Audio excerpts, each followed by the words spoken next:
this is something that I only realized when I started recovery, because at the time that I had bulimia, I didn't know how much it was impacting on my life. And when I started recovery, I realized that I had made my binging and purging the #1 thing in my life, and I didn't know that this was an addiction, and that when you have an addiction, there's nothing else that can count in your life. No people can count, no job, no whatever. And so I realized in recovery that by me having this addiction to binging and purging, I just couldn't care about anything else. And that was true, you know, because I can remember a time where, you know, I was with friends out and we were at a party or we were having fun, and then suddenly I had eaten too much cake or too many lollies or something.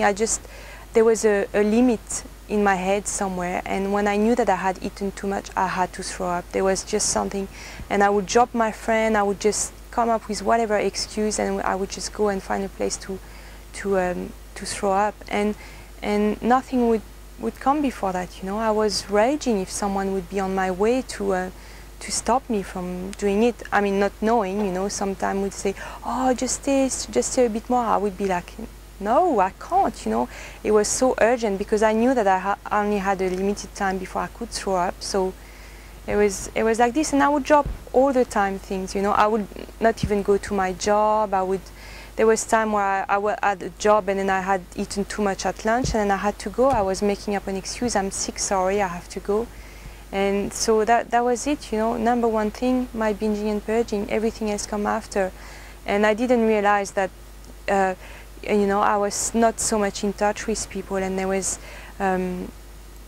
like I remember with my boyfriend, or I was always surprised when they were leaving me. And I think I realized afterwards that it's because I was never really there, and I was really crazy when I was there, because I was changing, my mood were just going up and down, and it didn't know what to expect with me. And that was the bulimia thing that was affecting my life, you know, all this mood change, this sudden anger, and then happiness, and then back to anger, and then resentment, and all that this was because of what I was doing with the food. And I didn't know that. I didn't know that it was even not normal.